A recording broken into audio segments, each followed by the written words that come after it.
सुरुशे वाघळूस गावची मदतनीस आहे आणि मला शाळेत जाता येत नाही लहान लहान मुलं घेऊन आणि कसं जायचं हेच कळत नाही। आम्ही दोघे जणी असतो जायला आणि मुलं घेऊन जाता येत नाही। हे शाळेतले मुलं पण कसे जाते, आम्ही कसं जायचं शाळेत?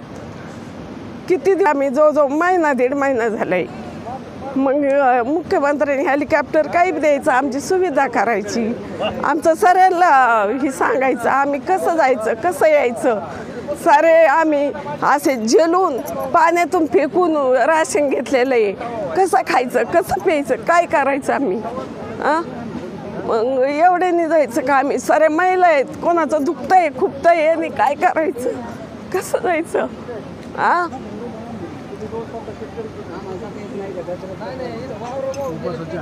उपासाचे आमचे हाल झाले। आम्ही फराळ सुद्धा नाही खाल्लं, लोकांकडून फेकू फेकू उसने पावशे शाबू तांदूळ घेतले कुणारीकून, तेव्हा आम्ही खाल्लेले आहे सारे यांनी। काय करायचं आम्ही? नाही येत ना मुख्यमंत्र्याचे, मग आमची सोय करायची ना यांनी, काहीच नाही केलेलं। आम्हाला काहीतरी द्या ना,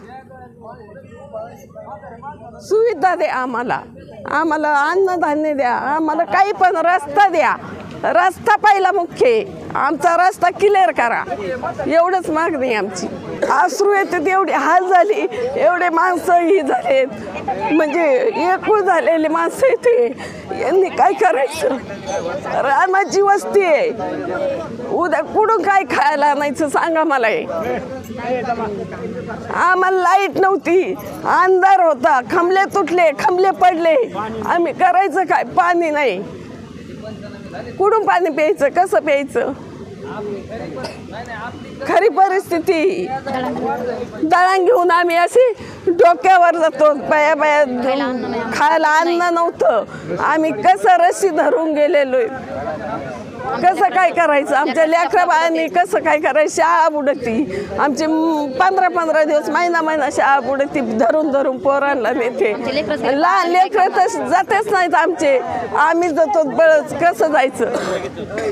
चक्र येतात, असे डोळे बिंगत आहेत बायांचे, कुठं जायचं कसं जायचं? आजार पडलं तर जाता येत नाही आम्हाला, दवाखान्यात सुद्धा जाता येत नाही, काय करायचं मग?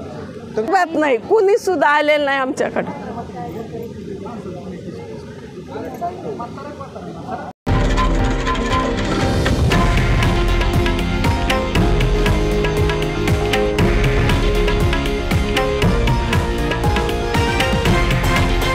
हे आहे देशातील नंबर 1 न्यूज नेटवर्क आणि आपण पाहत आहात TV9 मराठी, एकमेव।